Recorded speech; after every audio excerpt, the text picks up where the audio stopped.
Merci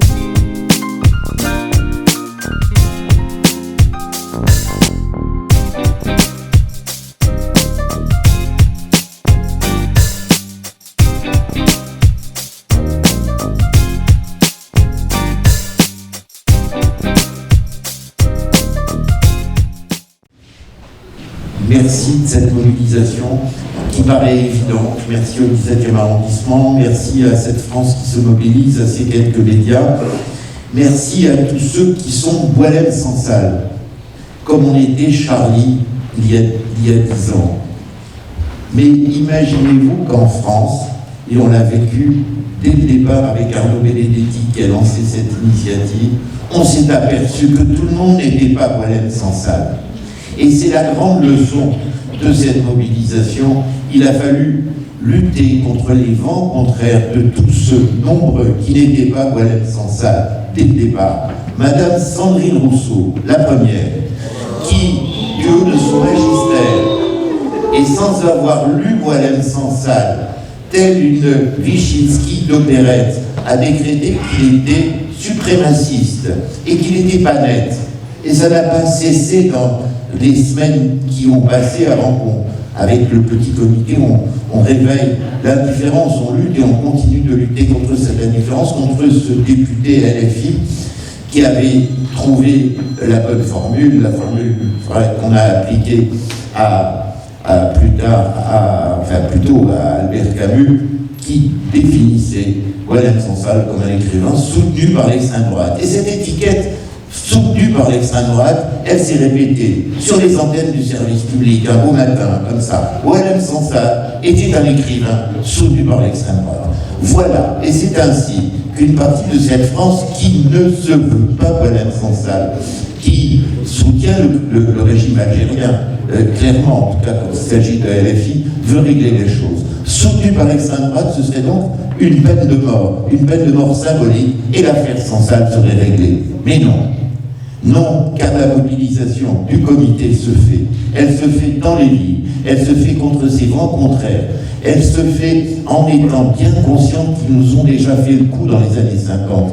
Ils ont fait le coup à notre grand Albert Camus, qui, quand il dénonçait Staline et les goulags, était lui aussi fusillé et accusé d'être d'extrême droite par les salons germano-pratins, les mêmes qui aujourd'hui sont indifférents à Boualem Sansal. Alors, nous nous mobilisons, et la mobilisation, on le voit, est de plus en plus importante, et nous ne nous laisserons pas intimider, car nous avons appris depuis Albert Camus et avec Albert Camus.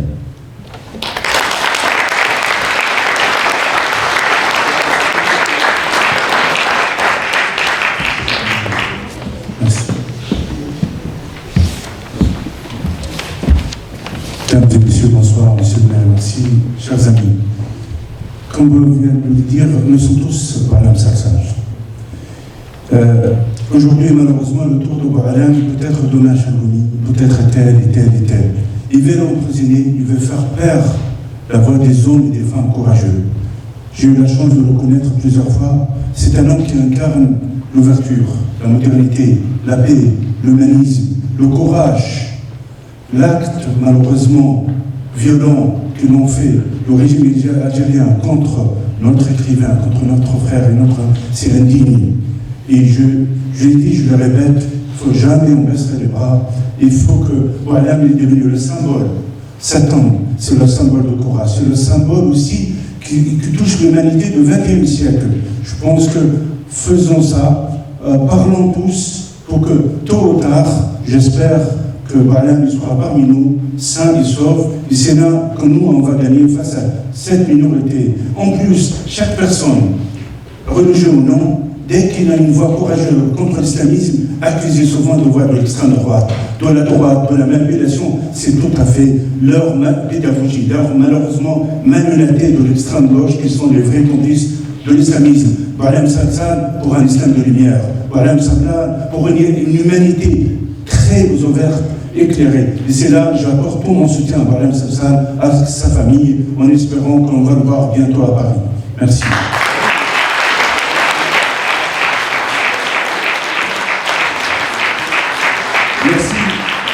Merci à tous. Alors, je vais Je vais me permettre de modérer cette soirée. Arnaud Benedetti, donc je suis rédacteur en chef de la revue politique et parlementaire. Et Boualem Sansal est un membre de la revue politique et parlementaire, je tiens à le rappeler, et c'est vrai que dès le 16 novembre, lorsque nous avons appris son arrestation, enfin quelques jours plus tard, en l'occurrence, on s'est inquiété dès le 16 novembre du fait de ne pas pouvoir le joindre après son arrivée à Alger, et nous avons compris qu'il s'était vraisemblablement passé quelque chose de très inquiétant et de très préoccupant. Nous avons décidé avec la revue politique et parlementaire de mettre en place ce comité de soutien. Ce comité de soutien est un comité de soutien pluraliste politiquement, je tiens à le rappeler, c'est extrêmement important. Ce combat, c'est le combat de tous les démocrates qui considèrent qu'un écrivain n'a rien à faire en prison, qu'un écrivain qui est libre et qui exprime la voix de la liberté n'a pas sa place en prison. C'est quelqu'un, je rappelle, qui a 80 ans, qui est malade, auquel on refuse aujourd'hui la protection consulaire alors qu'il est franco-algérien, pour lequel son avocat, pour l'instant son avocat français ne dispose pas d'un visa pour pouvoir se rendre et le rencontrer. Donc tous les principes élémentaires des droits de la défense sont évidemment bafoués, nous y reviendrons dans quelques instants. Mais cette soirée, nous avons voulu aussi que ça soit une soirée qui soit consacrée à son œuvre d'écrivain. Boualem Sansal, c'est la grande voix franco-algérienne de la littérature franco-algérienne, avec Kamel Daoud, qui a reçu, je le rappelle, il y a maintenant quelques mois également, le prix Goncourt. Et cette œuvre, c'est une œuvre qui est née à la fin des années 90, en 1999 très exactement. Boualem Sansal est arrivé à l'écriture sur le tard, il faut le dire, il avait 50 ans, un peu plus de 50 ans, et il a écrit un premier roman qui s'appelle Le Serment des barbares, qui est paru aux éditions Gallimard, et je salue son éditeur, Jean-Marie Laclavecine, qui nous fait aussi le plaisir d'être présent parmi nous.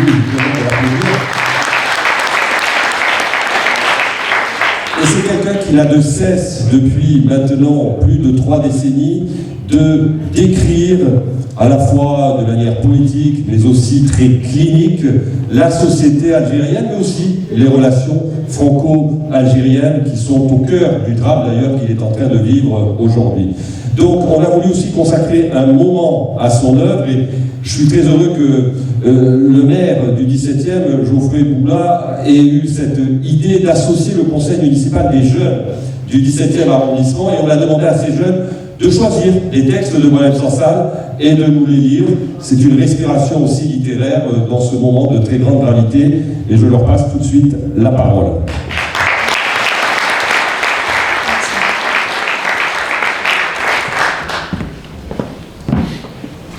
Lettre d'amitié, de respect et de mise en garde au peuple et aux nations de la Terre, 2021. Je suis un homme d'intérieur, autiste à plein temps. Je ne regarde pas ce que je porte en moi.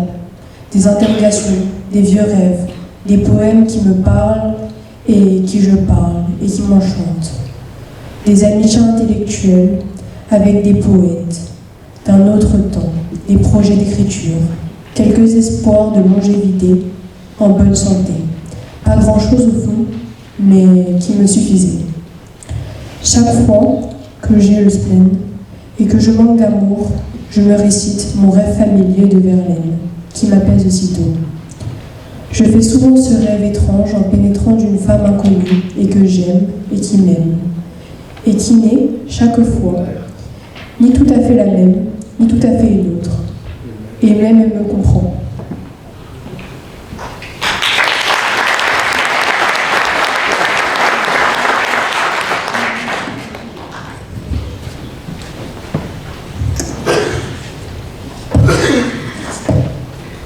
Livre Le compte à rebours 2024. Gaston Patte adore se moquer de son sacerdoce, mais c'est une posture d'intellectuel précieux, il se la joue blasée. En vrai, elle adore philosopher, surtout rire. Si j'ai bien saisi sa pensée supérieure, philosopher consiste uniquement à jongler avec les mots et les idées, et faire bouche. La philosophie n'aurait que cette fonction, construire des digressions en queue de poisson autour des points fixes. Je l'aurais peut-être mal compris, car l'animal a ses craintes, il dribble comme pas un. On est loin de Montaigne, pour qui philosopher, c'est apprendre à mourir. L'autre absurdité est philosophe, selon le grand Gaston Patte, et qu'il se pose les questions que les humains ne se posent pas. Les religions qui sont passées avant l'heure ont fourni un topo général valables en tout lieu et tout temps, et leur interdisent de se disperser dans le néant. Leur temps est inventif. Ils ont trouvé la parade, ils philosophent entre eux, entourés de leurs disciples, en cercle fermé, de maître à maître, de chair à chair, de livre à livre, en prenant à témoin les médias et leurs sondeurs. Gaston Patte le raconte ainsi à ses élèves, et tout en riant de bon cœur. On se marre comme des bêtes en fait de philo-blabla. C'est quand même risqué de se survaloriser en ne dévalorisant tant. On peut en être pris au mot, et peut oser de répéter joliment ce qu'on entend chez les autres, et d'accuser les beaux parleurs de plagiat. Gaston Patte est le pur produit de la nouvelle société, des lumières et des flashs, et l'archi-membrite, adoré de la caste des nouveaux guides. Sa façon de bouger dans tous les sens est émouvante. J'adore, on est tous un peu comme ça, au fond, voilà j'ai débile, sans pour autant en faire, comme eux, une profession.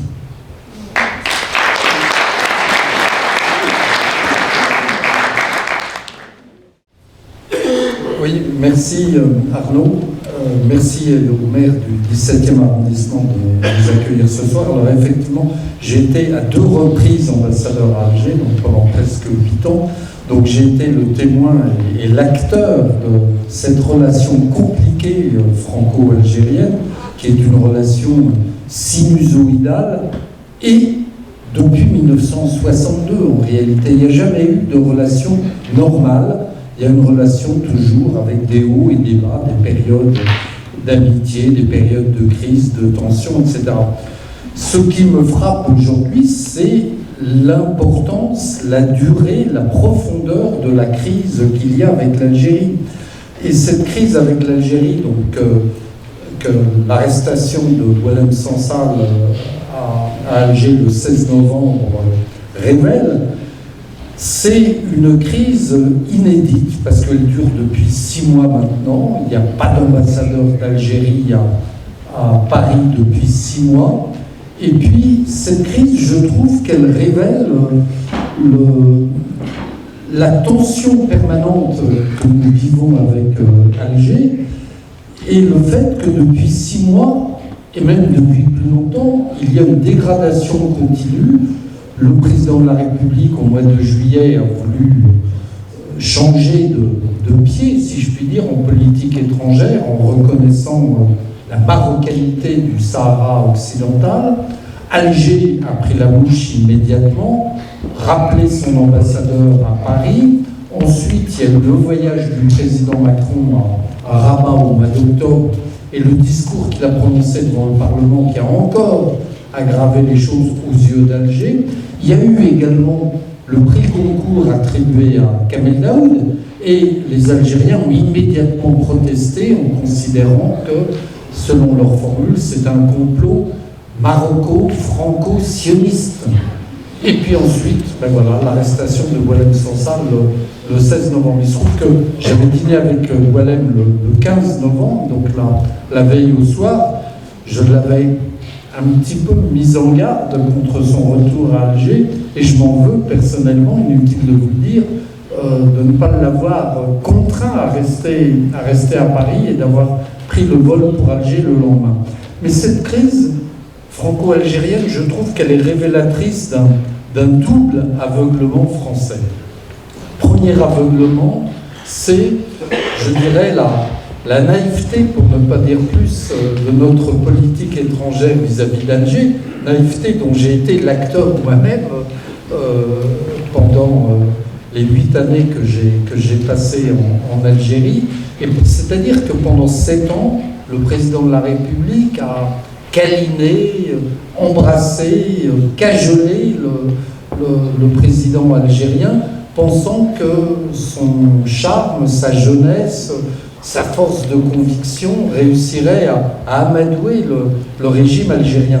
Mais je crois que c'est faire preuve de naïveté ou d'aveuglement, parce que le régime algérien, dont l'armée est la colonne vertébrale depuis 1962, le régime algérien ne connaît et ne comprend que le rapport de force.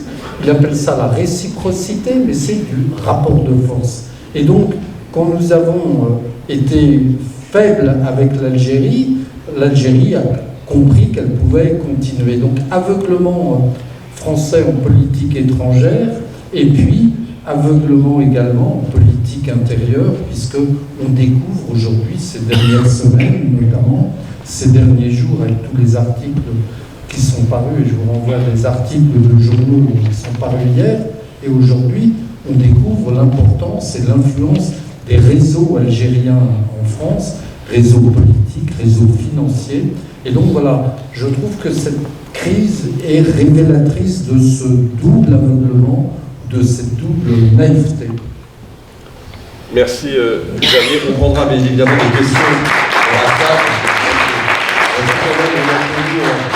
On a des interrogations, voire des commentaires à faire. Noël Lenoir, peut-être venons-en sur le sujet juridique que constitue aujourd'hui la détention absolument scandaleuse et arbitraire, bien évidemment, de notre ami Boualem Sansal. Quels sont les leviers d'action que l'on peut aujourd'hui activer pour finalement essayer d'arriver vers une solution la plus rapide possible? Je rappelle qu'encore une fois, Boualem Sansal est un homme âgé et un homme malade. Merci Arnaud, bonsoir à tous et à toutes.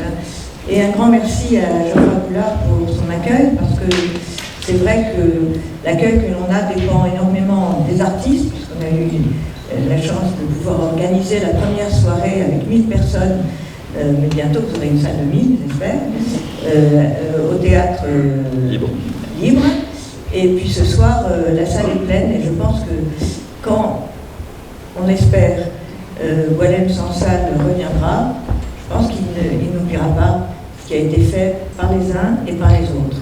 Et je voudrais aussi saluer auprès de vous, Arnaud, qui est vraiment notre moteur. Il nous épuise parfois, mais il faut maintenir la distance dans ce type d'action. Et également Xavier, qui lui connaît parfaitement, parce que je ne connais pas d'autre exemple d'un ambassadeur qui a été 2 fois ambassadeur. Il y a Trump, mais en fait il n'a pas été ambassadeur, il a été 2 fois président de la République, mais c'est très rare.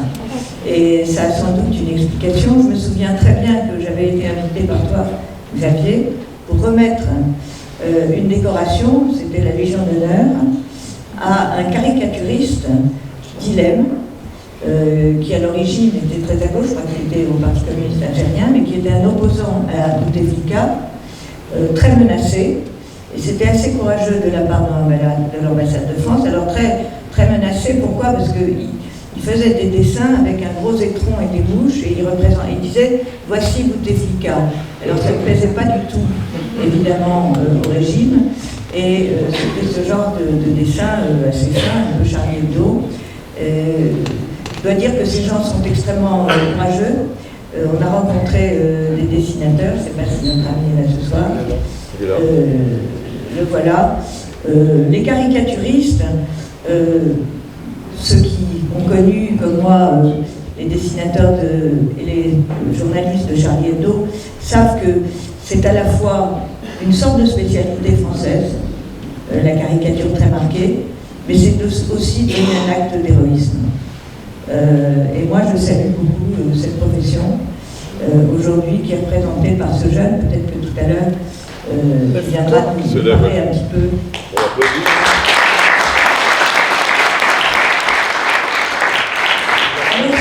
Sur le droit. Comme vous le savez, le droit est devenu une arme. Juste avant les bombes et les missiles, c'est devenu une arme qui est beaucoup plus maniée par ceux qui veulent museler les intellectuels ou toute personne et qui veulent réduire notre liberté d'expression que par ceux qui la défendent, puisqu'on n'a pas les mêmes armes. Alors on marche un tout petit peu sur les œufs, parce que Boualem Sansal a un avocat qui, comme l'indique à l'instant Arnaud, n'a pas son visa, ce qui est absolument incroyable et scandaleux, puisque ça dure depuis 2 ans. Donc donner un visa à un avocat, y compris 2 mois, ne pas donner le visa, ne même pas répondre aux demandes de visa quand client, entre guillemets, est français, puisque c'est le cas de Boualem Sansal.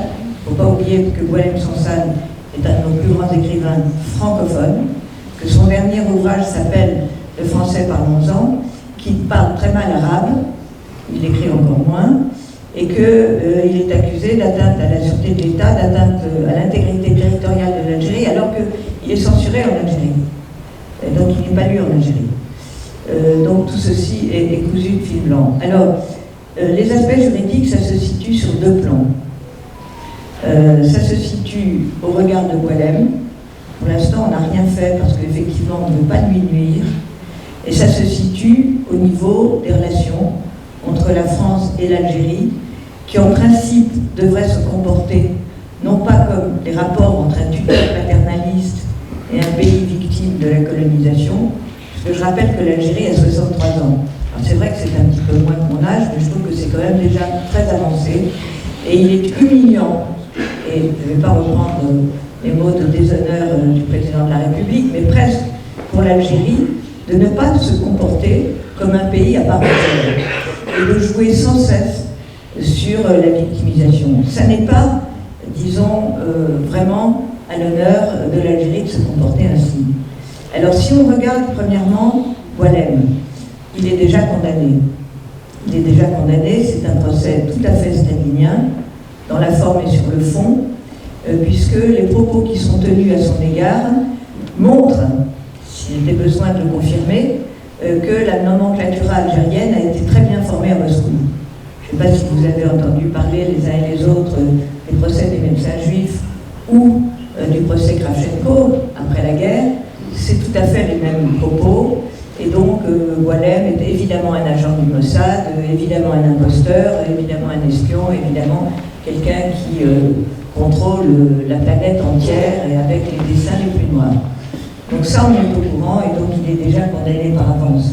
Ce qui est très inquiétant, parce que la disposition sur la base de laquelle est formé son chef d'accusation, atteinte à la sûreté de l'État et intégrité territoriale et bien d'autres infractions politiques, c'est puni de la peine de mort. Alors évidemment, elle n'est pas pratiquée en Algérie, mais c'est la peine la plus élevée, et c'est un article du Code pénal, l'article 87 bis, qui a d'ailleurs été révisé par M. Tebboune.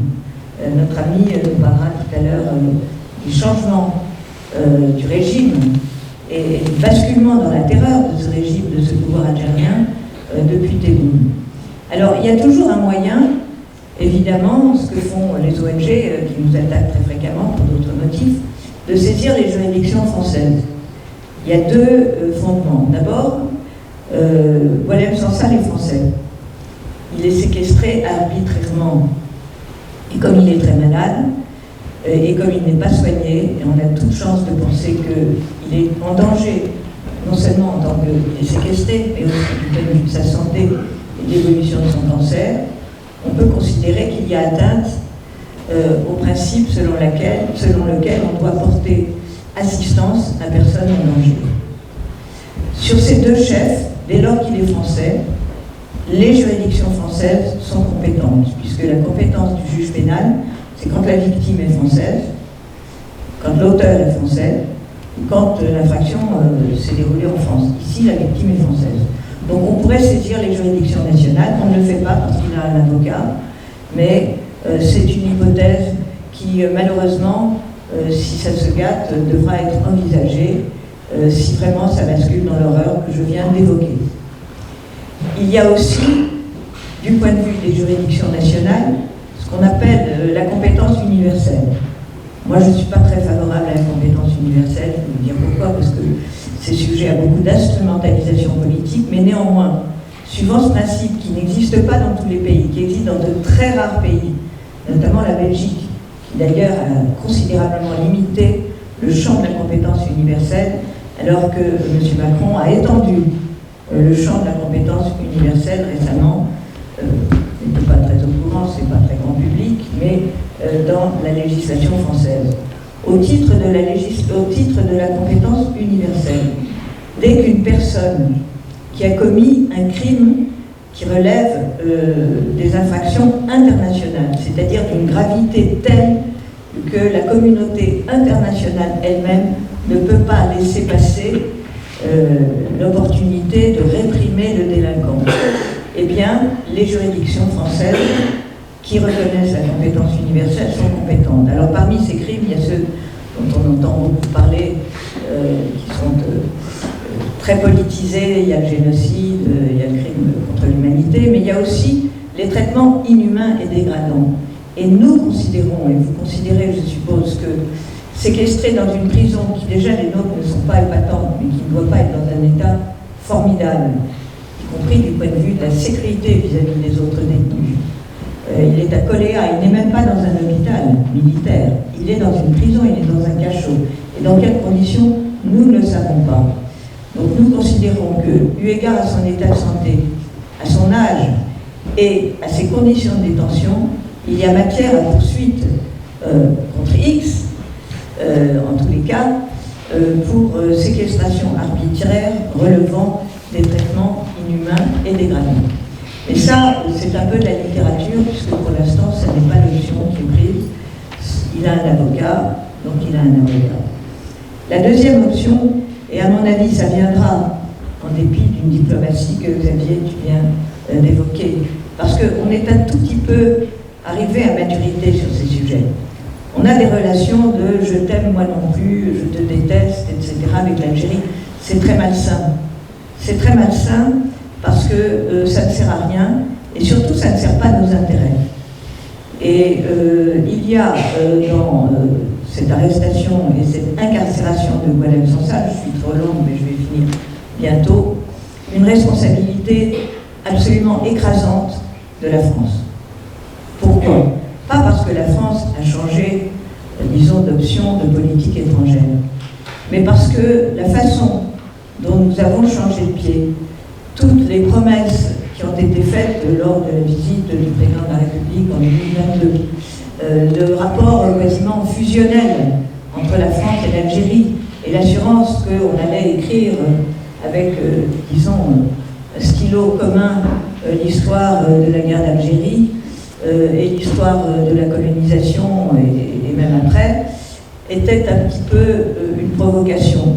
Et cette provocation, évidemment, elle s'est retournée contre Boualem Sansal. Chacun sait qu'il est l'otage de la politique étrangère française. Donc moi je considère, sans avoir quelques attitudes politiques, je me place sur le plan éthique et moral et de la responsabilité. De la responsabilité pure, qui n'a rien à voir avec la politique étrangère, voire même avec le juridique. La France a une responsabilité, il faut le sortir de là. Alors pour le sortir de là, il y a deux méthodes. On vient d'évoquer, disons, la méthode qui consiste à tout lâcher, mais pourquoi? Est-ce que c'est conforme à nos intérêts? Et il y a la méthode qui consiste à faire de la diplomatie sur un plan totalement égalitaire. Vous savez qu'en matière diplomatique, les traités, ce sont des contrats. C'est la même chose qu'un contrat où vous louez un local, où vous achetez un produit, où vous le vendez. C'est un contrat, un traité. C'est un contrat entre États souverains. Et donc ce contrat doit être respecté. Comme il n'y a pas de juridiction internationale, je passe sur celles qui existent, qui sont un petit peu bornées à mon avis, enfin c'est un autre sujet, eh bien il y a un principe cardinal, qui est d'ailleurs inscrit dans la Constitution française, qui est le principe de réciprocité. C'est-à-dire que si ce contrat n'est pas respecté de bonne foi par les deux parties, par une des deux parties, dans les conditions dans lesquelles, dans l'esprit dans lequel il a été conclu et ensuite ratifié, eh bien la partie adverse peut le dénoncer et surtout ne pas l'exécuter. Et donc là, on a un certain nombre d'accords. J'ai répertorié 900 accords avec l'Algérie, entre la France et l'Algérie. Alors, il y en a qui sont un tout petit peu passés de mode, les accords de cessez-le-feu, c'est tellement ça. Encore qu'on pourrait avoir un accord de cessez-le-feu dans la condition actuelle. Mais je crois qu'il y a deux problèmes. Il y a le problème, je passe sur les aides financières. Les aides financières, il faut les mettre à plat. Ou ça nous sert à quelque chose, ou ça ne nous sert pas. Et deuxièmement, il faut quand même abandonner, mais vraiment radicalement l'idée que nous sommes riches et que l'Algérie est pauvre. Non, l'Algérie est très riche et nous sommes très pauvres. Et nous allons faire payer, vous allez le voir dans les années qui viennent, aux citoyens français, le redressement de la situation de pauvreté et de faillite dans laquelle on se trouve. Donc il faut quand même que sur ces aides financières, il y ait une remise à plat. Ça c'est indispensable. J'en appelle aux partis politiques. Il faudrait quand même que le langage de la raison, de la défense de nos intérêts et finalement de la dignité de notre pays soit défendu par quelques forces politiques. C'est pour ça que il y a des représentants éminents ici et que je tiens ce discours. Il y a aussi les visas. Alors là, vous avez deux modalités principales. Vous avez d'abord des dérogations, c'est-à-dire que les visas qui sont consentis aux Algériens leur permettent le regroupement familial beaucoup plus facile et ils se passent du visa de court séjour, etc. Pourquoi cette dérogation? Moi, j'étais née en 68, mais je n'étais pas autour de la table des négociations. Je trouve que ça n'a aucun sens. Je veux dire, pourquoi un régime spécial pour l'Algérie? Je ne parle même pas du contexte actuel où on est insulté pratiquement tous les jours. Pourquoi ce régime spécial? Il ne se justifie pas, il est temps, sans agressivité, mais finalement de normaliser. De bonnes relations entre amis, ce sont des relations normalisées entre partenaires. Et ça me paraît tout à fait urgent, sans compter qu'il y a eu un échange de lettres qui permet à la nomenclatura, alors ça c'est totalement inégalitaire contre l'esprit français, qui est très égalitaire, comme on le sait, eh bien la nomenclatura peut venir pratiquement librement en France, comme si elle était chez elle, bénéficier de nos hôpitaux, sauf Boualem Sansal, qui est français, mais lui il est le seul de pouvoir en bénéficier, et quand même de nos médecins top en cancérologie. Ça, il en est privé, il est français. En revanche, la nomenclatura, elle peut se faire soigner, non seulement elle, mais toute la SMALA et ses familles, etc. Donc ça, c'est malsain. Et ça, je crois qu'il est temps de mettre fin à ça. Par ailleurs, vous avez, et ça c'est beaucoup plus d'actualité, j'en finis là, un accord d'association qui a été conclu en 2000, qui est applicable depuis 2005 au niveau de l'Union européenne. L'Union européenne, avec les pays dits du voisinage, y compris la rive sud de la Méditerranée, ont eu des accords d'association qui sont un petit peu plus que des zones de libre-échange douanier. C'est une sorte de zone de libre-échange douanier, mais ça ménage des facilités d'importation, d'exportation, d'investissement, etc.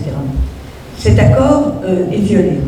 Il est d'abord violé au plan commercial, à telle enseigne qu'en octobre dernier, ça n'est pas connu, mais il faut quand même le relayer, l'Union européenne, qui est pourtant très laxiste par rapport à ces accords quand ils ne sont pas respectés, a lancé à l'encontre du gouvernement algérien une procédure d'infraction pour violation de l'accord. Et ça, je pense que c'est quand même un signe. Nous, sur les visas, on n'a rien lancé du tout, et l'Europe a quand même fait un petit mouvement. Pourquoi? Parce que un accord économique, c'est très important pour nous, et il faut le respecter. Mais il y a une dimension tout à fait essentielle, et ça, il faut le relayer dans cet accord, et j'en finis là, qui n'est pas propre à l'accord Union européenne-Algérie, mais qui est dans tous les accords d'association, et même dans tous les accords de libre-échange, c'est le respect des droits fondamentaux. Vous avez en article 1 de tous ces accords, l'objet de l'accord, alors c'est un accord commercial, c'est un accord d'association, c'est un accord de libre-échange, et vous avez en article 2, c'est un article standard, le fondement de ce qu'on appelle la conditionnalité, c'est-à-dire que le respect des droits fondamentaux en interne par les deux parties et vis-à-vis des ressortissants évidemment de l'une et l'autre partie est, dit cet article, un élément essentiel. Essentiel, ça veut dire que ça touche à l'essence. Et donc quand on touche à l'essence, ça veut dire que le traité disparaît. Et à cet égard, on est extrêmement inquiet parce que l'Union européenne a décidé, a priori, de ne pas en tenir compte. Nous avons écrit aux 4 autorités européennes, président de la Commission, président du Conseil, c'est-à-dire des États, aux représentants pour la politique étrangère, Mme Kallas, et également la présidente du Parlement européen, des lettres sans réponse. Donc nous allons saisir le médiateur européen pour que, si nous n'avons pas de réponse dans les 15 jours, il puisse réprimander, comme c'est son rôle, les institutions européennes. Par ailleurs, nous allons demander que soit respecté cet article 2 qui n'est pas. Mais à cet égard, il faudrait quand même avoir l'appui du gouvernement français, donc on compte sur vous pour nous l'obtenir. Merci.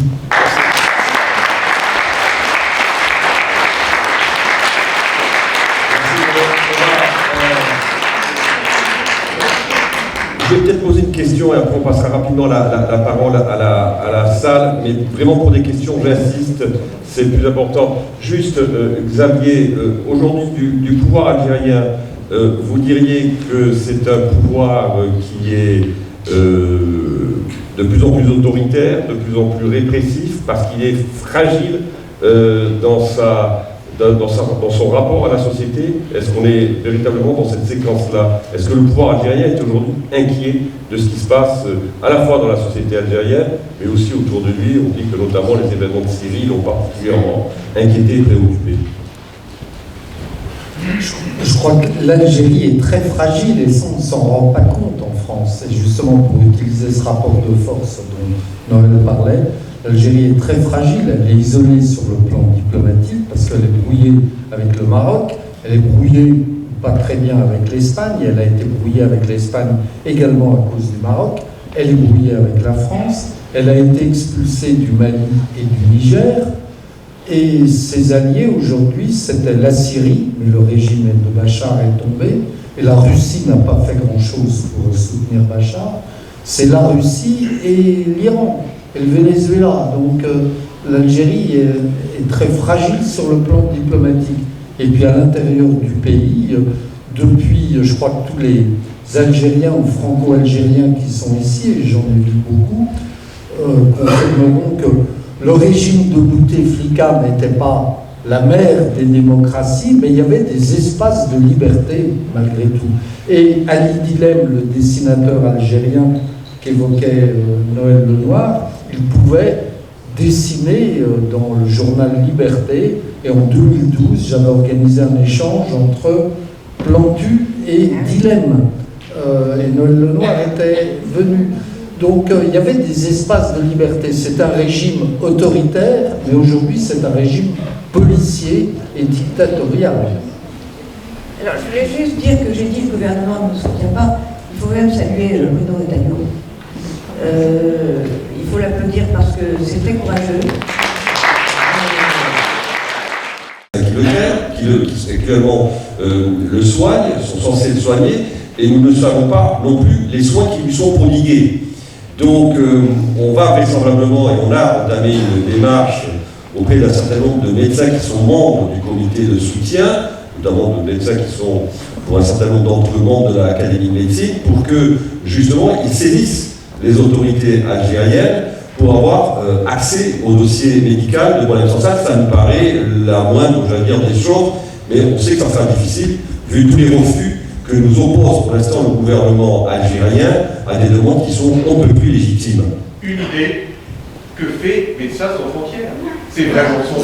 On ne pourrait pas leur demander d'aller voir et répliquer ce fait. Non, mais c'est vrai que c'est quoi le visa pour la... Alors on a contacté la Croix-Rouge qui ne fera rien, mais je trouve que c'est une très bonne idée de. Alors c'est vrai que pour l'instant, ils sont très occupés à Gaza de s'occuper de clasher les missiles et les bombes par retardement dans les hôpitaux de Gaza, donc il ne faut pas les déranger. Mais je trouve que c'est une très bonne idée, Marc. Il faut la MSF et puis de leur dire, écoutez, allez-y. Mais je pense qu'il faut leur écrire. On peut le faire.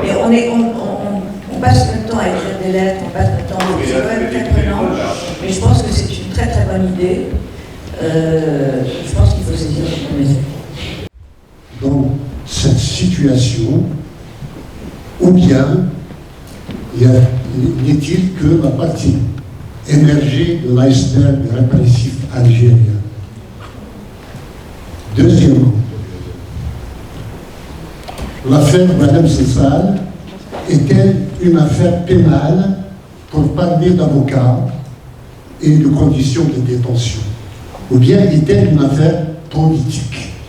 C'est-à-dire que l'Algérie a choisi l'agenda et le mode opérationnel pour une guerre d'un type nouveau contre la France. Troisièmement, Boualem Sansal serait arrêté au prétexte qu'il avait annoncé qu'une partie du territoire algérien appartenait auparavant au Maroc. Ceci pose la question de savoir est-ce qu'il faut que la géopolitique évolue en fonction de la réalité des peuples et des pays, ou bien doit-on garder les frontières postcoloniales telles que léguées par la colonisation et qui laissent des pays et des peuples et qui empêchent que la liberté puisse s'épanouir sur le continent africain? Je vous remercie. Oui, il y a bien sûr d'autres prisonniers en Algérie. Le président algérien dit qu'il n'y a pas de prisonniers politiques, mais bien sûr, il y a des prisonniers politiques. Les journalistes, un certain nombre d'hommes politiques, un certain nombre d'influenceurs sont en prison. Et vous avez vu que tout récemment, hier, je crois, les éditions France Fanon ont été fermées et interdites. Et en Kabylie, justement. Et Amar Indrachen, que je dois voir en fin de semaine, il est en France et il hésite à retourner en Algérie. Donc voilà, c'est ça la réalité de la situation politique. Il faut dire que nous, on est quand même extrêmement inquiets. On ne sait même pas si à l'heure qu'il est, Boualem Sansal est encore vivant. On ne le sait pas. On est extrêmement inquiets parce que, comme l'a dit Marc Mellenberg tout à l'heure, on est au courant de rien. Il a un avocat qui est commis d'office par le bâtonnier. Et donc, évidemment, cet avocat est quand même un tout petit peu tenu. Et donc, on ne sait rien. On n'a jamais vu dans l'histoire de la relation franco-algérienne, mais même avec la Corée du Nord, on va moins bien, on y voit moins, mais c'est absolument inouï d'incarcérer un malade, un grand malade, en le privant de soins. Parce que c'est quand même de ça qu'il s'agit. Je veux dire, on n'a jamais vu ça. C'est absolument inimaginable. Alors, qu'il y ait des sujets politiques qui se greffent, c'est vrai, mais nous, ce qu'on voudrait, c'est sortir de là. Et donc, pour le sortir de là, eh bien, il faut être autour de la table, il faut être deux, mais nous, on n'est pas, évidemment, peut-être Arnaud, s'il se présente encore un peu de temps, président de la République. Mais il faut quand même que ça se passe là.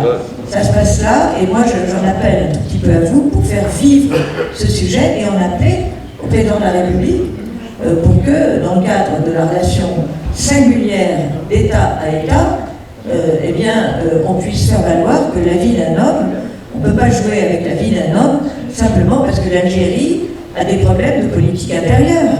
C'est pas possible. Et pour vous donner une information, nous avons rencontré le président du Sénat, Gérard Larcher, et la présidente de l'Assemblée nationale, Mme Montpillier, qui sont d'ailleurs tous les deux membres du comité de soutien de notre association. Mais on retient évidemment votre idée, mais aujourd'hui, il est très important de ne pas s'enfermer dans une relation qui soit une seule relation franco-algérienne.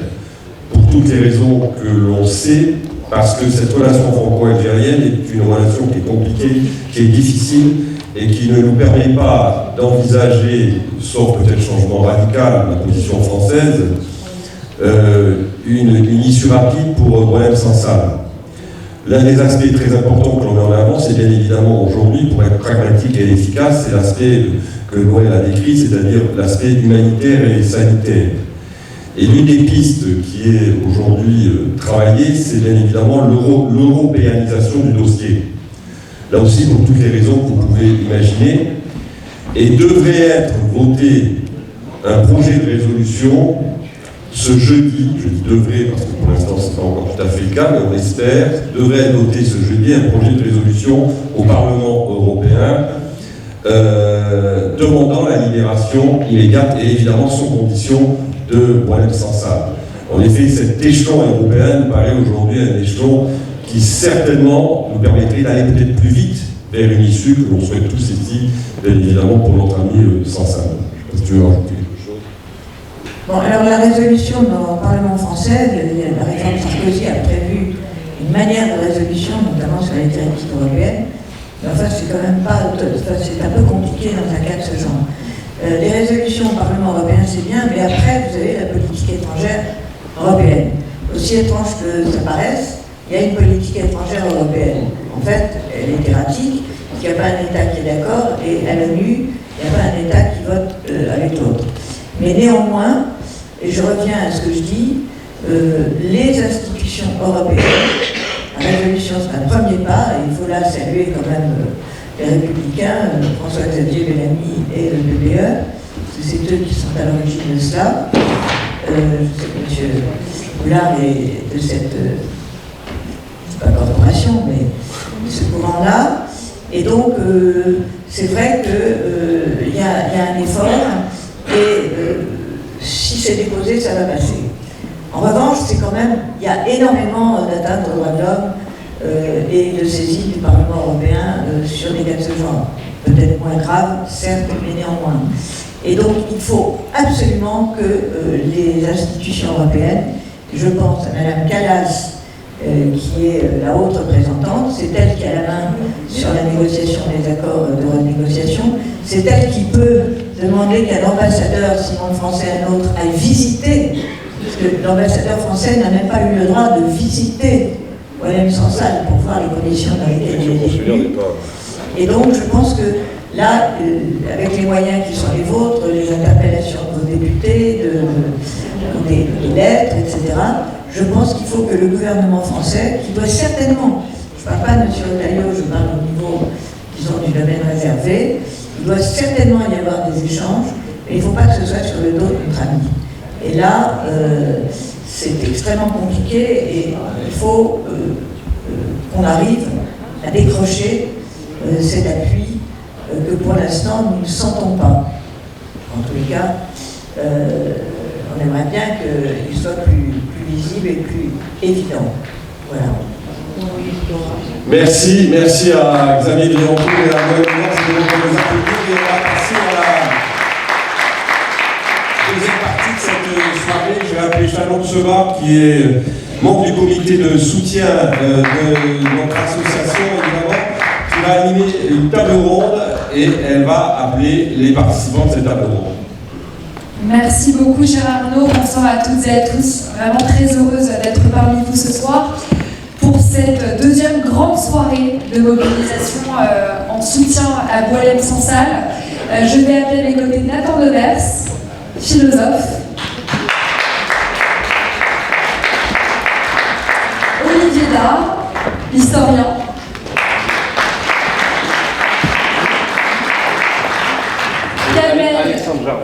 Alexandre Jardin, qui nous a rejoint également. Et si je ne me trompe pas, aussi Kamel Benchreck.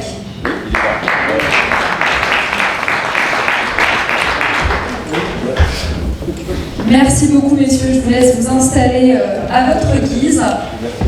En préambule, et avant de commencer, je voulais remercier évidemment M. Geoffroy Goulard, maire du 17e, de nous accueillir ce soir. Un grand merci parce que peu nombreuses sont les municipalités qui osent mouiller le maillot dans ce combat et je crois que vous faites ici preuve de courage, donc merci vraiment de nous accueillir ce soir. Merci. Avoir un mot aussi tout particulier à Arnaud Benedetti qui, depuis le premier jour, depuis l'arrestation de Oualem Sansal, s'est dédié véritablement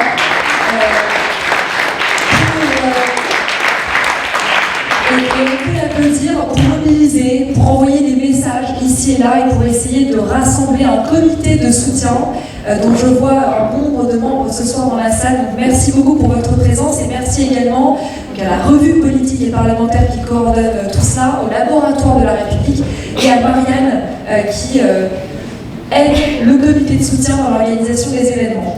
À titre plus personnel, j'ai une émotion particulière à animer cette table ronde et être parmi vous ce soir parce que j'ai rencontré Oualem Sansal très récemment, pour être complètement transparente avec vous. Cette rencontre, elle date du 28 septembre dernier, quand Arnaud Benedetti organisait justement un débat à Saint-Raphaël, dans le sud. Et à l'arrivée à Saint-Raphaël, on a été pris en charge dans un taxi que j'ai pu partager avec Oualem Sansal. Et j'ai fait la connaissance de cet homme absolument brillantissime, que je ne connaissais qu'à travers ses ouvrages, dans ce taxi et sur la route. Et j'ai pu connaître un homme extrêmement simple, très curieux, très ouvert, très tolérant, très bienveillant bien évidemment, mais surtout très courageux et très déterminé à défendre avec avec la plus grande des fermetés la liberté d'expression, déterminé à porter la lumière face à l'obscurantisme et à faire tout ça avec beaucoup de simplicité et d'humilité. Moi, c'est ce qui m'a marqué chez cet homme. Alors, je crois que notre présence ici ce soir, c'est aussi une façon de lui dire que nous appelons et que nous continuerons à appeler à sa libération immédiate et sans aucune condition. Et ce, quel que soit le bord politique, vous me permettrez ici de le dire. Je suis aussi élue en Seine-Saint-Denis. Quand j'entends Sandrine Rousseau dire chez Jean-Jacques Bourdin qu'il y a un oui mais possible sur ce sujet-là, je suis absolument scandalisée. Et ce genre de paroles n'ont pas le droit de prospérer dans notre société parce qu'ils sont ensuite repérés par le régime algérien qui s'amuse en disant, vous voyez, en France c'est l'extrême droite qui soutient la liberté d'expression, la gauche ne le soutient pas, et ils en font en quelque sorte un argument pro-régime algérien. Il ne faut pas qu'on relâche nos efforts, et c'est aussi le message que je voulais porter avec vous ce soir. Notre mobilisation, elle est importante, votre voix compte, et donc bien évidemment, au sein de ce comité de soutien, on compte sur vous pour faire vivre les valeurs de liberté d'expression. Un homme tel que Boualem Sansal, qui est un des plus grands écrivains francophones de notre histoire, ne saurait être l'otage, vous me permettrez ce terme, d'une instrumentalisation politique liée à la politique algérienne. Ça ne nous regarde pas. Et cet homme-là, qui incarne plus qu'un combat, doit être aujourd'hui le symbole de toute une génération, le symbole de la liberté face à l'oppression et face à la censure. Alors je vais commencer par Nathan Devers, qui est à ma gauche. Nathan, vous êtes philosophe, écrivain également. Aujourd'hui, on voit bien que le problème qui se joue derrière la détention de Boualem Sansal, qui est une détention arbitraire, est un problème de censure. Vous êtes très attaché à la notion de liberté d'expression, alors on aimerait également vous entendre sur ce point. Bonsoir à toutes et à tous. Merci beaucoup d'abord d'avoir organisé cet événement. Merci à la mairie du 17e, merci à Arnaud Benedetti, et merci à vous toutes et tous d'être ici ce soir pour cette mobilisation qui est en effet majeure. J'ai également eu la chance de rencontrer Boualem Sansal à Saint-Raphaël aussi. C'était pas dans un taxi, mais c'était dans un dîner. J'ai eu surtout le même sentiment en découvrant cet homme que j'ai trouvé divin, délicieux de conversation, extrêmement curieux, extrêmement humble, curieux de tout, et incarnant, ne serait-ce que dans son rapport à l'humour, à l'ironie, à l'auto-ironie, une manière de rire même de l'intervention qu'il venait de faire, incarnant un certain rapport à la liberté. Parce que la liberté, je crois qu'avant d'être une sorte de principe juridico-politique qui peut être posé comme ça, qui peut avoir cette dimension un peu abstraite, c'est avant tout un mode de vie. Et un mode de vie qui s'incarne pleinement dans la littérature et dans le rapport romanesque au réel. Qu'est-ce que c'est qu'un roman et que sont les romans de Boualem Sansal? Je dirais que c'est deux choses. C'est premièrement le refus des idoles, le refus des dogmes et le refus des maîtres. Et je crois, sans la réduire à un combat politique, que l'œuvre de Boualem Sansal, depuis ses premiers écrits jusqu'à 2084, incarne pleinement ce double refus. Refus de la théocratie, refus des gens qui s'arrogent le droit de parler au nom de Dieu, et surtout de parler au nom de Dieu pour faire couler le sang des hommes ou pour limiter la liberté humaine, et refus aussi du mensonge en l'occurrence lorsqu'il peut venir d'un régime politique qui instrumentalise une mémoire, et une mémoire importante, mais qui l'instrumentalise pour justifier sa propre mainmise sur les droits et sur les perspectives d'épanouissement des citoyens. Je crois qu'il ne faut pas se tromper, et qu'en effet, Boualem Sansal, quand il a été arrêté, c'est-à-dire ici enlevé, séquestré, pris en otage, comme vous l'avez très justement dit, Jeanne Seban, c'est ça qui a été arrêté. C'est avant tout la liberté. C'est la liberté d'avoir un regard critique, d'avoir un regard lucide sur le régime, sur ce qu'est devenu aujourd'hui, sur ce qu'est le régime algérien. Il ne faut pas oublier une chose qui, à mon avis, est très importante, c'est que Boualem Sansal, dans ses premiers romans, il a invité à porter un regard critique, lucide, les yeux ouverts, sur cette période terrible qu'a été la guerre civile en Algérie. Et un regard doublement lucide, à la fois sur la montée de l'islamisme, Et il faut entendre, quels que soient les désaccords qu'on peut avoir avec lui, et c'est certainement pas maintenant qu'il faut parler de ces désaccords, j'y reviens dans 30 secondes, mais il faut entendre la voix de quelqu'un qui a vu l'islamisme grandir dans son pays et qui puisse s'inquiéter du fait que ça puisse arriver en France, et un regard aussi extrêmement lucide sur toutes les manipulations qui ont été faites par le régime à cette époque. Ce que j'ai trouvé particulièrement scandaleux, on ne va pas faire un dessin sur le fait que l'arrestation d'un écrivain par un régime autoritaire est indéfendable, mais ça a été de voir qu'en France, il s'est élevé des voix. Et parfois même, et c'est là que ça fait la peine, des voix d'intellectuels pour ergoter sur le soutien qu'on devait apporter à un écrivain qui a été mis en prison. Avec un argument que j'ai trouvé lunaire, c'est qu'on est en désaccord, qu'on peut être en désaccord avec les idées de Boualem Sansal. Mais formidable! Heureusement qu'on peut être en désaccord, c'est le principe même de la littérature, c'est le principe même de la démocratie, c'est le principe même de la vie des idées. Et le rêve, je pense que nous partageons tous, c'est de pouvoir avoir Boualem Sansal ici, à côté de nous, pour discuter de ces désaccords. Et je crois qu'il s'est joué, je ne veux pas être trop bavard et pour que la parole circule, mais juste en une phrase, je crois qu'il s'est joué quelque chose de particulièrement unique pour que la France, terre de liberté, terre d'intelligence, terre d'intellectuels, puisse montrer, dans une petite partie d'entre elles, mais quand même certains intellectuels, puissent montrer qu'il n'était pas capable de faire la part des choses entre le désaccord qui est extrêmement sain dans une démocratie et dans le débat intellectuel, et le fait d'avoir la moindre forme de complaisance, de relativisme, quand on embastille, parce qu'il n'y a pas d'autre mot, un écrivain.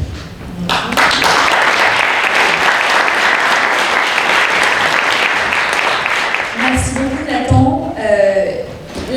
Je me tourne désormais vers Kamel Benchreik. Vous êtes essayiste, romancier et poète. Qu'est-ce que vous pouvez nous dire aujourd'hui de la personnalité de Boualem Sansal et vous, en tant qu'écrivain, justement, qu'est-ce qu'incarne ce combat? Moi, je préfère parler de l'homme. Est-ce qu'on m'entend? On vous entend. Pas bien, pas assez fort. Allô, comme ça. Prends le micro de Sharon. Ça y est, comme ça? Oui. Voilà. Moi, je préfère parler de l'homme, de mon ami, que je connais depuis longtemps. Et on a eu des dizaines et des dizaines de fois des discussions avec lui. On n'était pas d'accord. Je lui ai dit plusieurs fois de venir s'installer en France. Ça fait des années que je lui demande de quitter l'Algérie parce qu'il était en danger. C'est vrai que lorsqu'on se promenait à Alger, personne ne nous reconnaît, personne ne nous regarde, alors que lorsqu'on se transporte boulevard du Montparnasse, par exemple, tout le monde, c'est Boualem Sansal, c'est Boualem Sansal. Et les gens, comme il est d'une gentillesse extraordinaire, les gens l'abordent et ils discutent avec eux très facilement, voilà. Et un jour, je lui ai dit, écoute, il faut absolument que tu viennes, c'est pas possible que tu puisses continuer à vivre là-bas, ils vont t'avoir un de ces jours. Il me dit, mais je suis méprisé par ce pouvoir, à un point que tu n'imagines pas, mais le mépris n'a jamais tué personne. Je lui ai dit, c'est pas le pouvoir qui va te tuer. Ils vont envoyer, comme pour Jean Sénac par exemple, un voyou te poignarder et puis on n'en parle plus. Et puis petit à petit, à force de le harceler avec quelques amis, on a réussi à faire en sorte qu'il vienne s'installer en France. Et Xavier l'a dit, il l'a vu la veille, tu as mangé avec lui la veille. Il devait y aller pour 3 jours. Il revenait. Et pour régler ses dernières affaires, il s'est installé, il a trouvé une maison à Versailles. Et voilà, c'était le voyage à ne pas faire. Voilà. Vous dites que c'est limite une question de destin fatal. C'est un des plus grands écrivains francophones du monde, mais l'homme était d'une naïveté extraordinaire. Les gens qui ne le connaissent pas ne peuvent pas imaginer que ce type est d'une simplicité, d'une humilité, mais vraiment, c'est un homme d'une gentillesse extraordinaire. Merci beaucoup. Merci Kamel pour ce témoignage.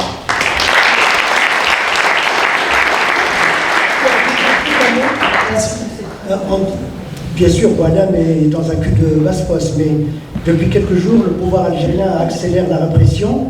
Xavier a parlé de notre éditeur commun, Amarine Grachem, qui dirige les éditions Frantz Fanon. Il y a quelques mois, je crois, il y a 2-3 mois, Et il est sous le coup d'un contrôle judiciaire, il doit retourner, il travaille à Annecy, il doit retourner le 31 pour signer et revenir le jour même ou le lendemain. Mais ce qui vient de lui arriver, c'est que ses éditions sont sous-cédées depuis quelques jours. Et depuis hier matin, un très jeune poète de 30 ans, qui a mis sur les réseaux sociaux un hashtag « Je ne suis pas satisfait », a été arrêté, enlevé par la police politique et condamné à 5 ans de prison pour ce mot « Je ne suis pas satisfait ». On ne peut pas imaginer en France qu'on puisse condamner un poète pour arriver à 5 ans de prison. Et ça, c'est terrible. Et c'est pour ça que je vous adjure de ne jamais oublier Boilem. Jamais.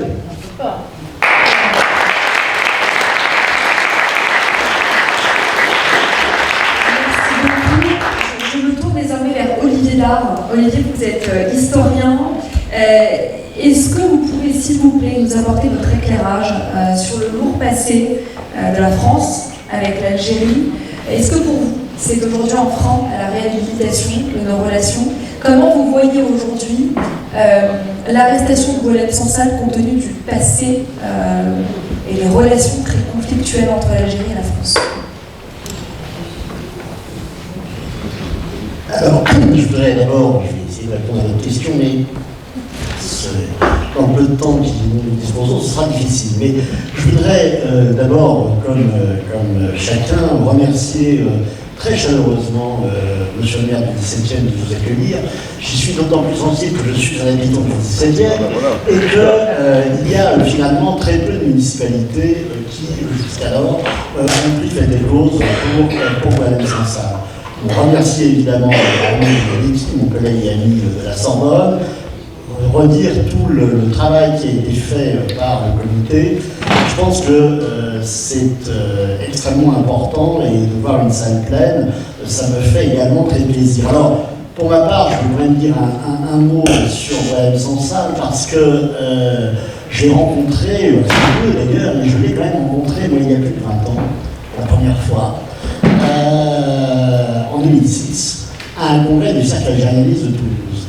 Et c'était extrêmement intéressant parce que il était présent, cette association Pieds Noirs l'a d'ailleurs applaudi debout, et nous avions dîné très longuement et ensemble, et ce qui vient d'être dit de lui est tout à fait conforme, j'allais dire, au souvenir que j'en ai, c'est-à-dire un homme extrêmement simple avec qui nous avions très longuement discuté et de l'Algérie et de sa vie en Algérie.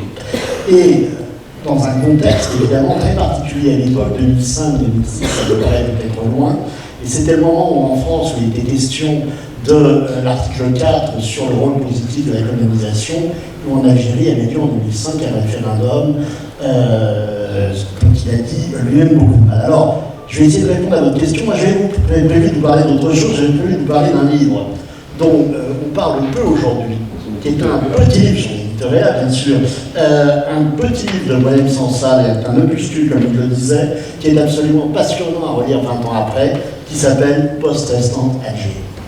Un livre tout à fait extraordinaire, sous-titré Lettres de colère et d'espoir à nos compatriotes. Et ce livre est passionnant parce qu'on trouve, j'ai envie de vous dire, tout Boualem Sansal.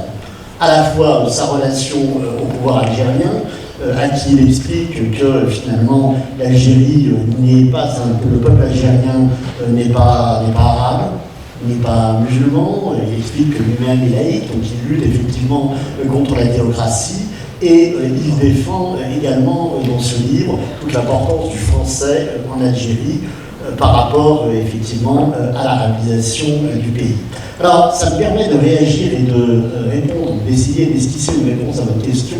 Je pense qu'effectivement, Boualem Sansal est à la fois l'otage d'un discours qu'on veut lui faire tenir. Faire de Boualem Sansal l'otage de l'extrême droite en France, c'est absolument risible. Absolument risible. Il n'appartient d'ailleurs à aucune famille politique, même si, effectivement, Boualem Sansal a pu compter, et je pense que c'est tout à son honneur d'ailleurs, un certain nombre de soutiens parmi les Pieds Noirs. Je pense que c'est de ce point de vue-là tout à fait essentiel. Mais Boualem Sansal n'est pas un nostalgique de l'Algérie française, mais Boualem Sansal ne partage en rien la vision de la guerre d'Algérie qui est celle qu'a développé le régime. Et vous parliez les uns les autres de l'importance effectivement de ce qu'a pu représenter la décennie noire en Algérie pour Boualem Sansal, mais la guerre d'Algérie ne lui a été nullement indifférente. Et dans ce petit opuscule, donc post-restant Alger, il écrivait au sujet de la guerre d'Algérie ceci. Je le cite, parce que ça mérite d'être cité. Nous ne nous sommes pas battus contre de vulgaires chasseurs de poules qui se seraient introduits nuitamment dans notre poulailler, mais contre une grande nation infiniment riche de sa culture et de son histoire, et qui, pour satisfaire les ambitions impériales d'un autre âge, n'a pas hésité à entraîner son armée dans l'infamie et à plonger son peuple dans le déchirement. En nostalgie de l'Algérie française, vous m'accorderez que c'est pas tout à fait ce qu'on attendrait. Mais, il ajoute, c'était cela la guerre d'Algérie, un processus historique considérable, infiniment compliqué et une immense tragédie. Eux, ils parlent des gouvernants, se sont rédigés une historiette en forme de tract, entièrement en majuscules, gras et souligné. Et il ajoute un peu plus loin, ils ont un plan, il est simple, aider la France à culpabiliser, exiger sa repentance, puis lui offrir l'absolution en échange de quelques châteaux sur la Loire. Au gouvernement de la France de se débrouiller avec ces phénomènes, il les a reconnus, soutenus, engraissés, choyés, gâtés. Ce texte, il a 20 ans. Ce texte, il a 20 ans. Et par rapport à la question que vous posez, effectivement, Boualem Sansal, à travers son itinéraire et à travers ce qu'il nous dit et ce qu'il écrit, est effectivement au cœur d'une multitude de contradictions. Et pour ce qui concerne évidemment cette relation franco-algérienne et la mémoire ou les mémoires de cette guerre d'Algérie, nous avons affaire à un personnage qui entend bien sortir des sentiers battus, et c'est ce qui lui est, bien entendu, reproché. Et donc, que peut-on faire face à cette situation, à part nous mobiliser? Je ne le sais pas, mais je pense que c'est quand même très important qu'on se mobilise les uns et les autres ce soir, et je l'espère encore demain. Mais ce qui m'apparaît, malgré tout, et là je reviens un instant sur ma propre discipline, c'est qu'effectivement, pour un certain nombre de protagonistes, la guerre d'Algérie n'est pas finie. Et non seulement la guerre d'Algérie n'est pas finie, mais c'est en quelque sorte, j'allais dire, une forme de rente mémorielle qui nous est imposée, et Madame Noël Lenoir disait fort justement, au bout de 63 ans, nous en sommes toujours là. Et je finirai par une anecdote personnelle. Il s'avère que j'ai écrit, il y a un certain nombre d'années, un livre sur l'histoire de l'Ouest, Voyage au cœur de l'Ouest. Ce livre a été publié en Algérie, traduit en arabe en Algérie. Et j'ai été invité en Algérie pour le présenter en 2012. Et de quoi m'a-t-on parlé?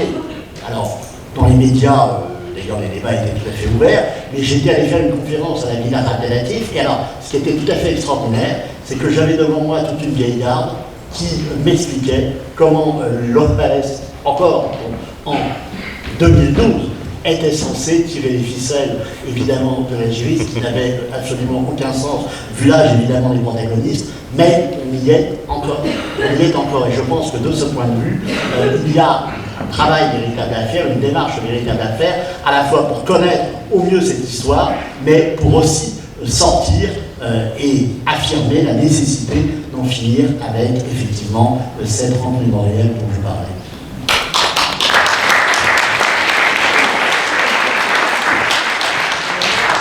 Merci beaucoup Olivier. Je vous propose désormais d'écouter Alexandre Jardin. Vous êtes écrivain et notamment cinéaste. Et avec Arnaud, quand on a préparé cette table ronde, on avait envie de vous entendre sur cette question. Qu'est-ce qu'on peut faire?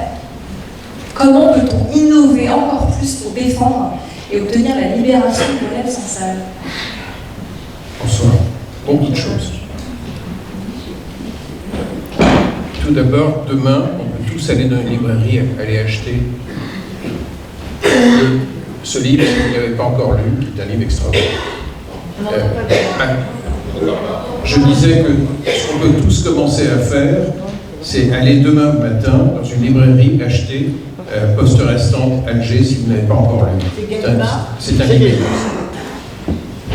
Ensuite, d'abord, se remercier les uns les autres. Parce que ce n'est pas évident qu'on soit tous là, que personne n'ait lâché la rampe. Merci, monsieur le maire. Merci à chacun. Merci à son éditeur.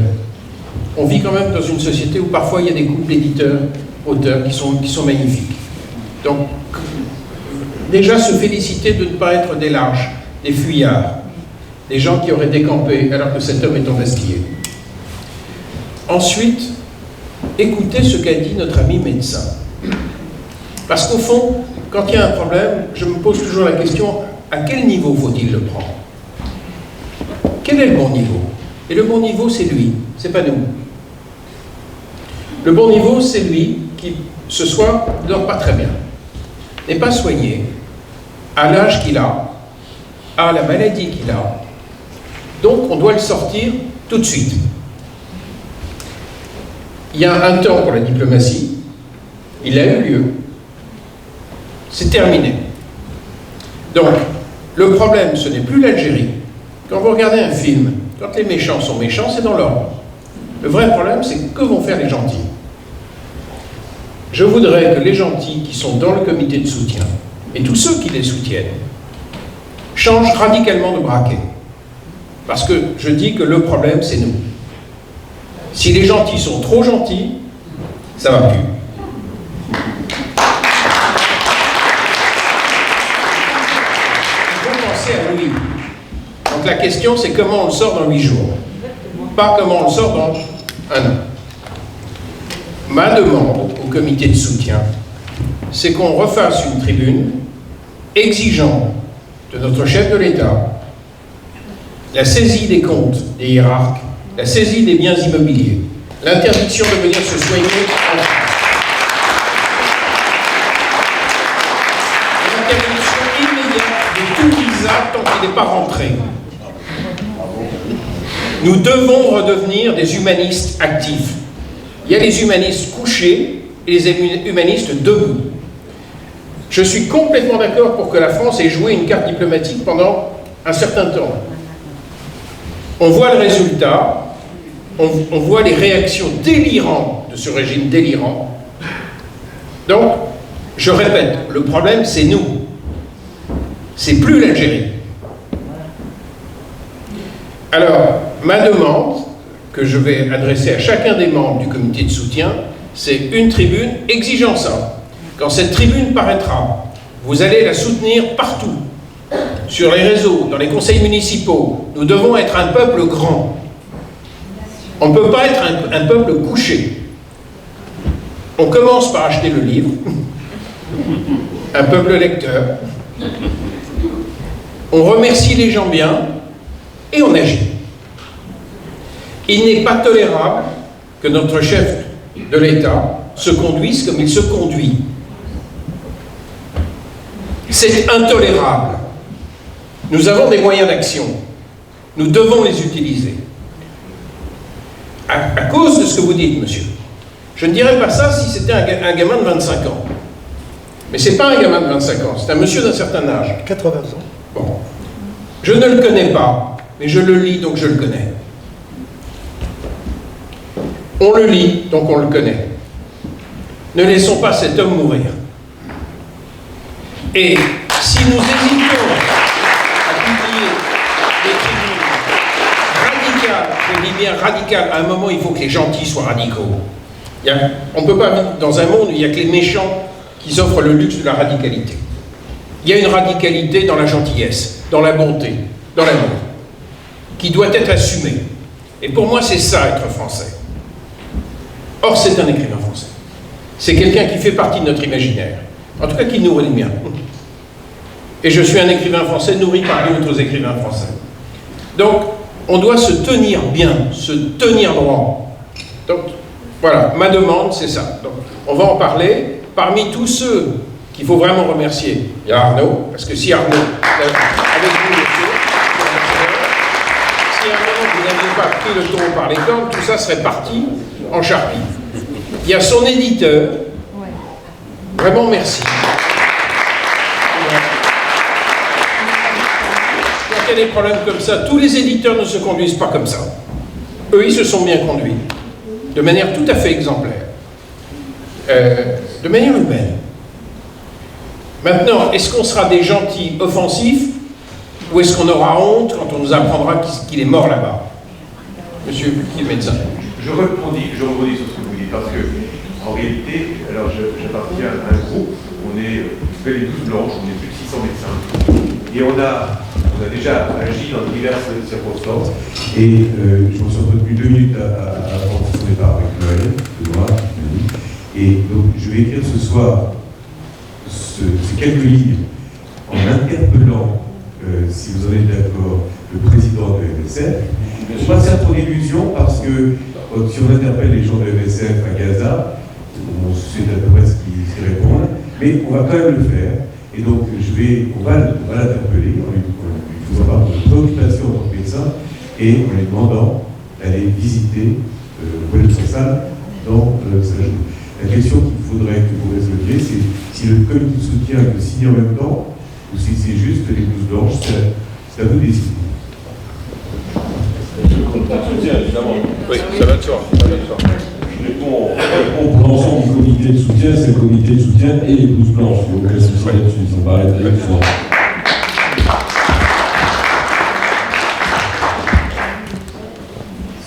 Voilà, j'ai juste dit ce que je pensais. Merci.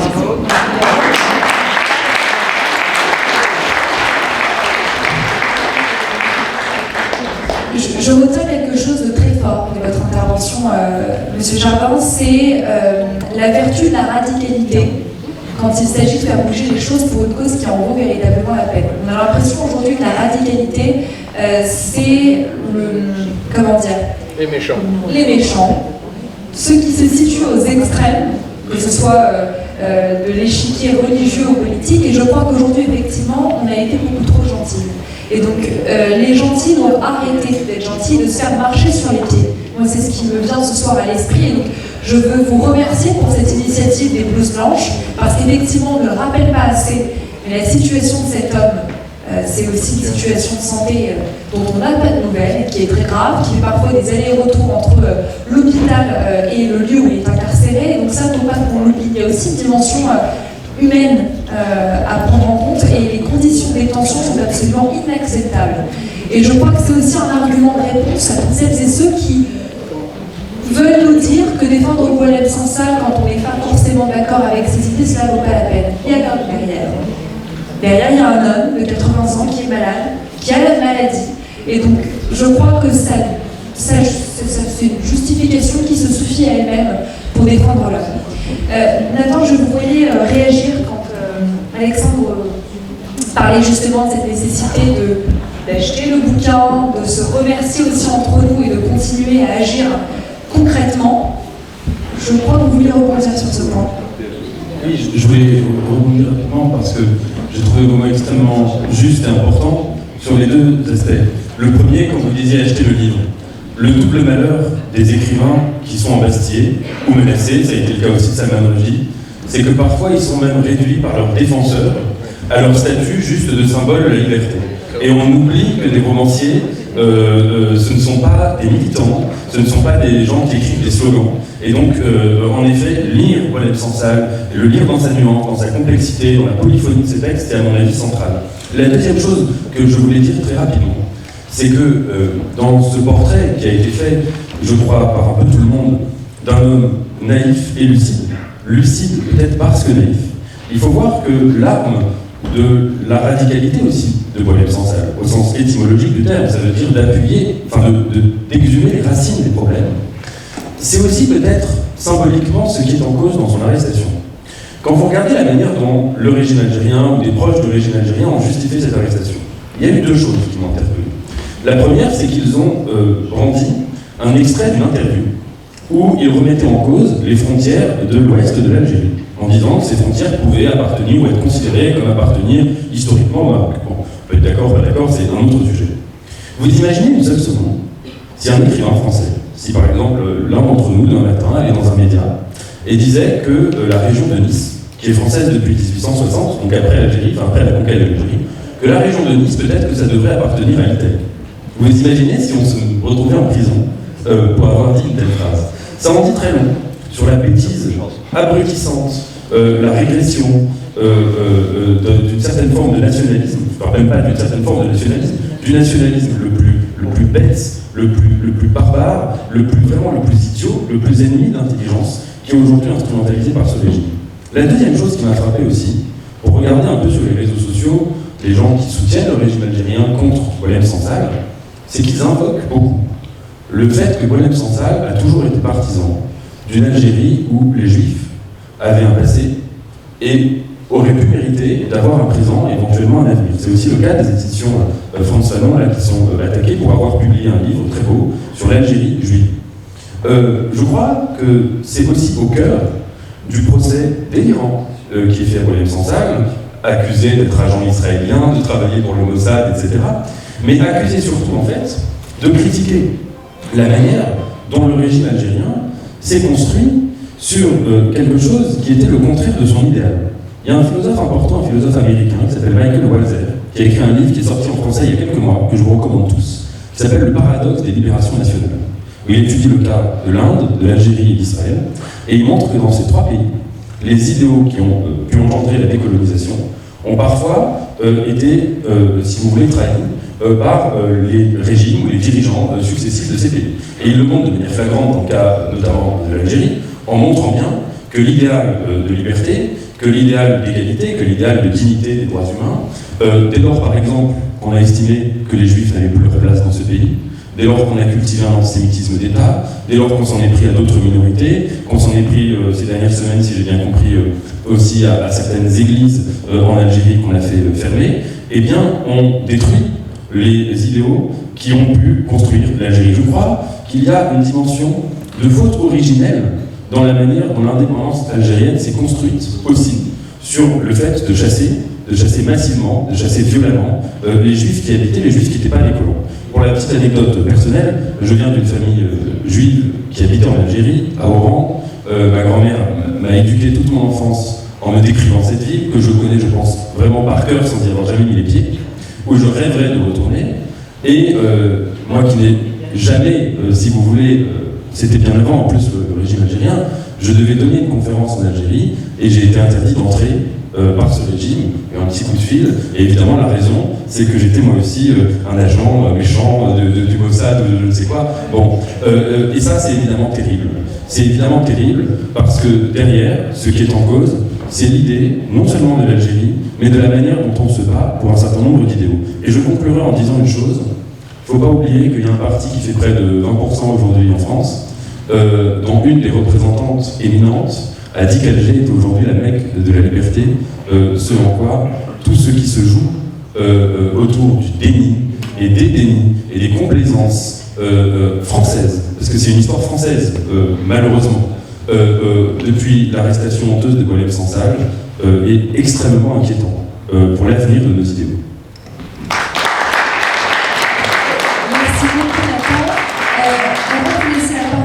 Sénatrice, merci beaucoup de votre présence. Je voulais juste également qu'on puisse applaudir François Zimret, qui est l'avocat de Boualem Sansal, qui est un homme absolument remarquable, qui est engagé sur des dossiers toujours très symboliques et très forts, et qui s'est vu refuser son visa, et qui ne peut pas aller défendre son client en Algérie. Et je voulais effectivement qu'on ait aussi une pensée pour lui, qui ne cesse de se battre pour faire en tout cas de son mieux. Madame la sénatrice, je vous laisse la parole. Oui, merci. Le cas de M. Boualem Sansal au Conseil de Paris, bon, ça n'a pas pour l'instant produit beaucoup d'effets. Je reviens à la conclusion de M. Jardin par rapport à cet échange que nous avons eu. Vous avez raison, c'est à nous à bouger, bien entendu. Alors, moi, je voulais juste lever une contradiction qui a pu apparaître en ce qui était dit dans la première partie et dans la seconde. Dans la première partie, j'avais cru comprendre qu'on ne voulait pas rentrer dans un débat France-Algérie et que c'est pour ça qu'on se dirigeait vers une résolution européenne qui pouvait en effet apporter quelque chose peut-être de plus efficace. Ceci dit, la conclusion, on revient à une action de la France et donc une action institutionnelle aussi, puisque c'est ça qu'il faut souhaiter.